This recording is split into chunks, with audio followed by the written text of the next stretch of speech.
So Genshin's 6.x roadmap is shaping up to be one of the most unpredictable stretches we've seen in a long time, and 6.2 in particular is already sounding like a wild patch. The current leaks say the banner lineup for 6.2 might feature Durin, Escoffier, Neuvillette, and Venti. That's already a pretty stacked mix. 2 Fontaine characters, the Mondstadt Archon, and a completely new unit. The leak said that we could potentially be looking at a Mondstadt chronicled in 6.2. Either way, this is the kind of banner rotation that makes people want to spend. Out of primos? Don't worry, I know a way to save money and get double the Genesis crystals. This is lootbar.gg. It's pretty much the same as the in-game top-up system, but here you get up to 25% off, and if you're a new user, you get a further 10% off if you use the link in the pinned comment. The $100 pack in-game costs only $61 on Lootbar. All you have to do is pick your bundle, enter your UID and server, and your crystals get delivered in seconds. They have a bunch of positive reviews on their website and are trusted by many. If you're planning to top up for Genshin or Star Rail, use my link in the description or in the pinned comment. It'll save you a bunch, and it's fast, safe, and secure. All the leaks in this video have been marked as questionable, so to keep that in mind.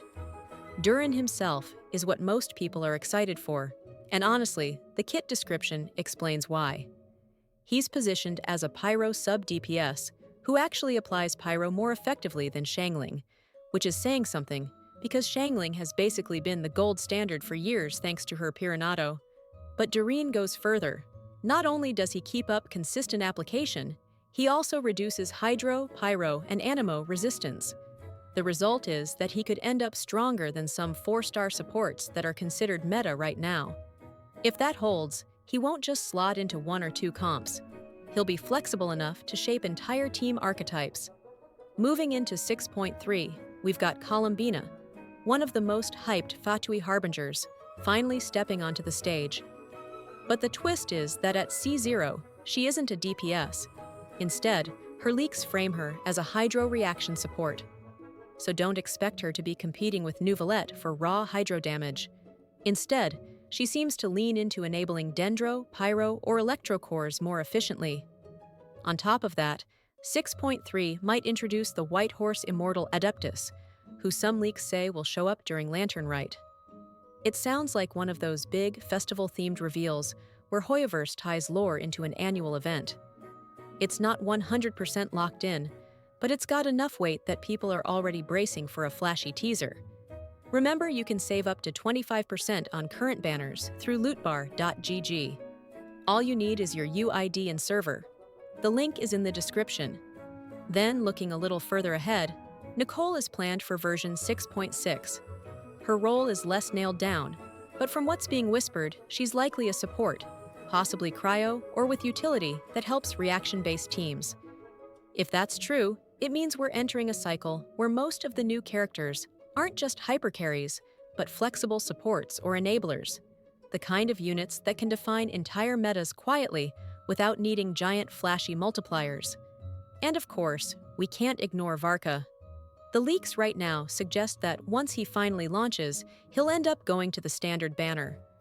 That's a huge shift in expectations because the community has been waiting literal years to see him, and many assumed he'd be a limited 5-star like every other major lore character. If the standard rumor is real, then it changes the pull strategy completely. People won't feel the same urgency to dump Primos day 1, knowing they'll always have a chance to grab him later. It's controversial for sure, because some fans see it as downplaying his importance, but others think it's a good thing since it means guaranteed access through selectors down the line. So stepping back, the 6.x arc is shaping up to be a real roller coaster. Durin looks like he's going to finally dethrone Xiangling as the best Pyro applier in the game. Columbina could be one of the strongest Hydro supports in the game, especially if her kit is tuned toward maximizing Bloom, Hyperbloom, or Electro-charged teams. Nicole is on the horizon in 6.6, probably anchoring reaction playstyles even further. And then there's Varka, potentially joining the standard pool, which is both a blessing and a controversy depending on how you look at it. What do you guys think? Drop your thoughts in the comments. Thanks for watching and subscribe, or you'll lose your 50-50 to Chi-Chi.